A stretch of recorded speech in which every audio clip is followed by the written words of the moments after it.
आज हम उत्पत्ति के 37वें अध्याय का अध्ययन करेंगे। याकूब तो कनान देश में रहता था, जहां उसका पिता परदेशी होकर रहा था। और याकूब के वंश का वृत्तांत यह है कि यूसुफ 70 वर्ष का होकर भाइयों के संग भेड़ बकरियों को चराता था, और वह लड़का अपने पिता की पत्नी बिल्हा और जिल्पा के पुत्रों के संग रहा करता था, और उनकी बुराइयों का समाचार अपने पिता के पास पहुंचाया करता था।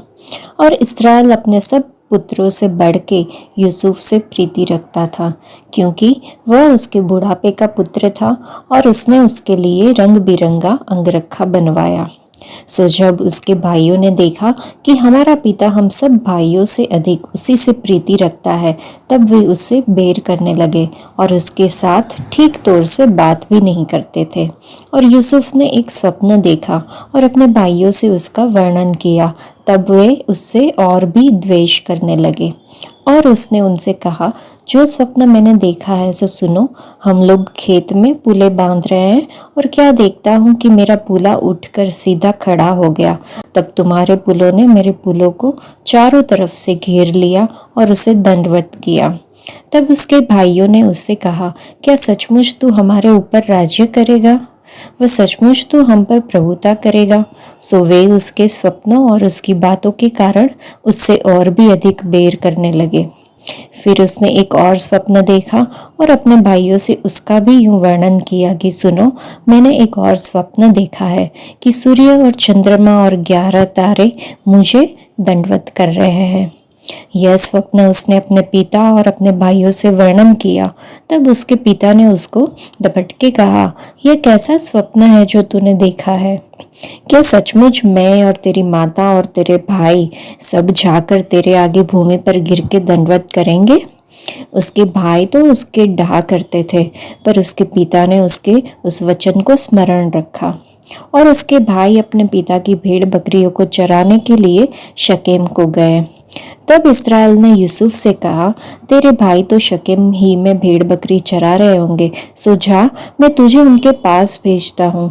उसने उससे कहा, जो आज्ञा, मैं हाजिर हूँ। उसने उससे कहा, जा अपने भाइयों और भेड़ बकरियों का हाल देख आ कि वे कुशल से तो है, फिर मेरे पास समाचार ले आ।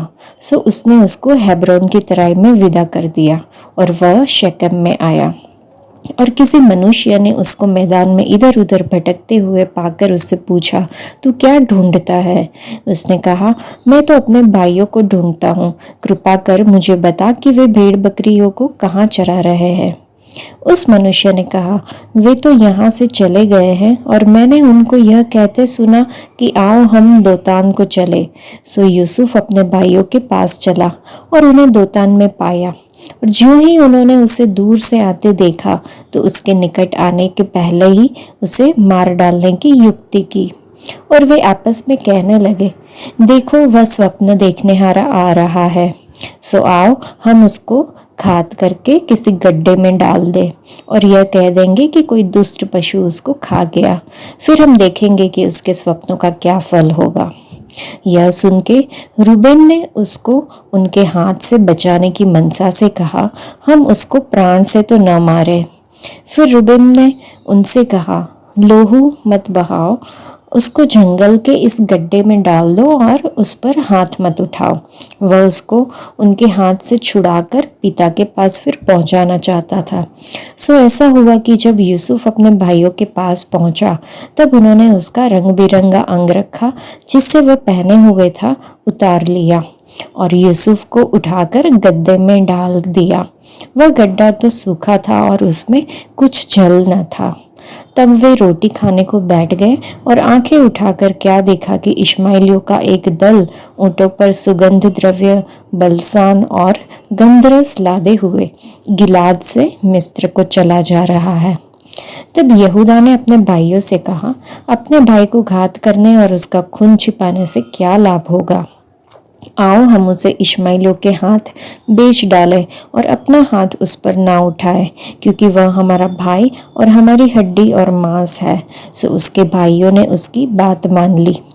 तब मिद्यानी व्यापारी उधर से होकर उनके पास पहुंचे। सो यूसुफ के भाइयों ने उसको उस गड्ढे में से खींच के बाहर निकाला और इश्माएलियों के हाथ चांदी के 20 टुकड़ों में बेच दिया। और वे यूसुफ को मिस्र में लेके गए। और रूबेन ने गड्ढे पर लौटकर क्या देखा कि यूसुफ गड्ढे में नहीं है, सो उसने अपने वस्त्र फाड़े और अपने भाइयों के पास लौटकर कहने लगा कि लड़का तो नहीं है, अब मैं किधर जाऊं। और तब उन्होंने यूसुफ का अंगरखा लिया और एक बकरे को मार के उसके लहू में उसे डुबा दिया। और उन्होंने उस रंग बिरंगे अंगरखे को अपने पिता के पास भेजकर कहला दिया कि यह हमको मिला है, सो देखकर पहचान ले कि यह तेरे पुत्र का अंगरखा है कि नहीं। उसने उसको पहचान लिया और कहा, हाँ, यह मेरे पुत्र ही का अंगरखा है, किसी दुष्ट पशु ने उसको खा लिया है, निसंदेह यूसुफ फाड़ डाला गया है। तब याकूब ने अपने वस्त्र फाड़े और कमर में टाट लपेटा और अपने पुत्र के लिए बहुत दिनों तक विलाप करता रहा। और उसके सब बेटे बेटियों ने उसको शांति देने का प्रयत्न किया, पर उसको शांति न मिली और वह यही कहता रहा, मैं तो विलाप करता हुआ अपने पुत्र के पास अधोलोक में उतर जाऊंगा। इस प्रकार उसका पिता उसके लिए रोता ही रहा।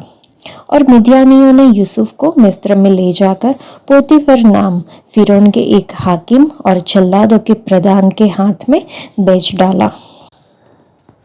यहाँ पर याकूब के पुत्र यूसुफ से जो है वो कहानी शुरू होती है। यूसुफ इस्राएल के 12 गोत्रों में से एक था। उसे उसके भाइयों ने मिस्र को बेच दिया। यूसुफ अपने शुरुआती जीवन में बहुत ही दुर्भाग्यशाली था। कभी कभी हमें भी परिस्थितियां हमारे नियंत्रण से बाहर लगती है, लेकिन परमेश्वर की संतान के रूप में हम अपने रास्तों में आने वाली कई असफलताओं को संभालने के बारे में इधर से जो है हम एक लेसन को प्राप्त कर सकते हैं। यूसुफ ने जीवन की कई कठिनाइयों और अनिश्चितताओं के बीच में परमेश्वर की उपस्थिति और सुरक्षा का अनुभव किया। यूसुफ की कहानी पीड़ा के माध्यम से महिमा और अपमान के माध्यम से मुक्ति के बारे में है।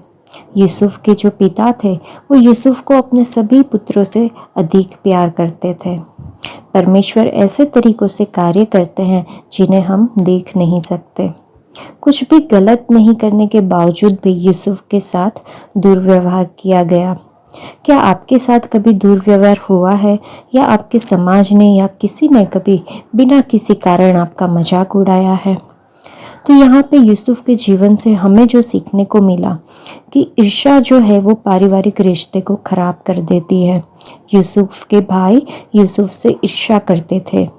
यूसुफ का वस्त्र तो छीन लिया गया, लेकिन उसका चरित्र नहीं छीना गया। परमेश्वर उसे कठिनाइयों के बीच भी सुरक्षित रखता है। हमें हर कीमत पर पाप से बचना चाहिए। यूसुफ ने क्रोध के स्थान पर क्षमा को चुना। ईर्ष्या किसी भी चीज़ का समाधान नहीं करती है। हालांकि हम यह नहीं समझ सकते हैं कि चीज़ें ऐसी क्यों हैं जैसी वे हैं। हम आश्वस्त हो सकते हैं कि परमेश्वर अपनी दुनिया के नियंत्रण में है और अंत में सभी चीज़ें सही हो जाएगी। परमेश्वर इसे देखेंगे। उस ज्ञान के साथ हम एक अनुचित दुनिया में शांति से रह सकते हैं। आज के लिए इतना ही। परमेश्वर आप सबको आशीष दे। धन्यवाद।